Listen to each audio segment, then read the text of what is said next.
Hello, I am Dr. Sharvati Mukherjee. Welcome to my YouTube channel Let's Do Maths. আমরা করছি মধ্যশিক্ষা পর্ষদের দশম শ্রেণীর জ্যামিতি। আজ করব উপপাদ্য 35।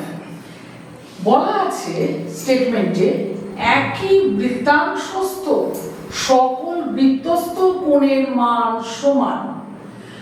একটা ভূকেন্দ্রীয় বৃত্ত আমি অলরেডি নিয়ে নিয়েছি এবং এই বৃত্তের এ বি সি ডি বৃত্তাংশের উপরে দুটো বৃত্তস্থ কোণ আছে, অ্যাঙ্গেল এ সি বি এবং অ্যাঙ্গেল এ বি বি। আমাকে প্রমাণ করতে বলেছে যে সকল কোণের মানই সমান। আমি যদি দেখাতে পারি এই এ বি সি ডি বৃত্তাংশস্থ এই দুটি কোণ সমান, তাহলেই প্রমাণ হবে। তুমি যদি আরো দুটো কোণ নাও কি তিনটে কোণ নাও, তাহলেও তারা সমান হবে। এই লেখাটা খুব ভালো করে প্র্যাকটিস করে তোমাদের লিখতে হবে। আমি এই পার্টটা স্কিপ করছি, আমি চলে যাব প্রমাণে। প্রমাণের জন্য আমাকে একটা অঙ্কন করতে হবে। আমি কি করব, ও এবং এ যুক্ত করব এবং ও বিও আমি যুক্ত করে দিলাম। ঠিক আছে, আমার সুবিধার জন্য ডটেড লাইনে করেছি, তোমরা স্ট্রেট লাইন দিয়ে যোগ করো।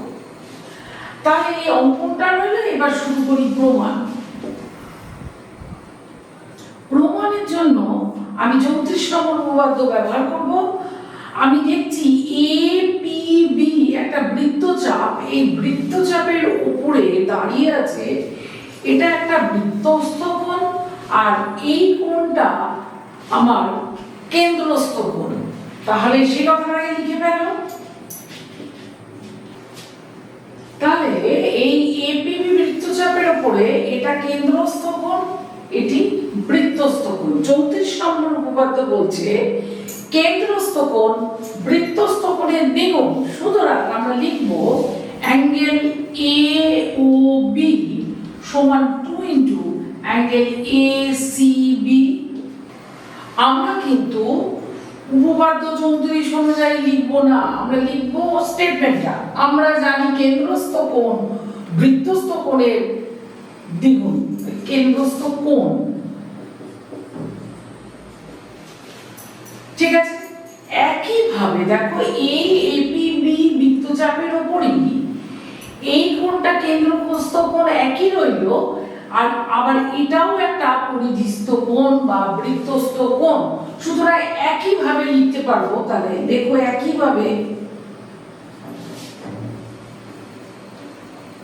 পুরো বিষয়টা একদম এক, শুধু এসিবি এর বদলে এডিসি হয়েছে সর্বত্র, পুরো সেন্টেন্স এক।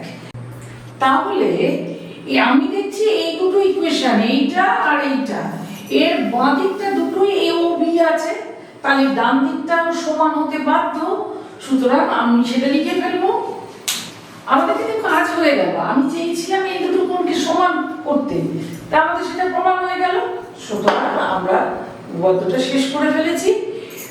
তোমাদের বারবার যে কথাটা বলি, উপপাদ্য লেখাটা কিন্তু প্র্যাকটিস করতে হবে। আমরা সাধারণত বলে থাকি যে অঙ্ক মুখস্থ করার কিছু নেই, বুঝলেই হয়ে যাবে। কিন্তু না, সব কিছু কিন্তু বুঝলেই হয়ে যাবে না, সেটা আবার মাথার মধ্যে বন্দি করে নিয়ে থাকতে হবে এবং পরীক্ষায় সেটা যথার্থভাবে লিখতে হবে।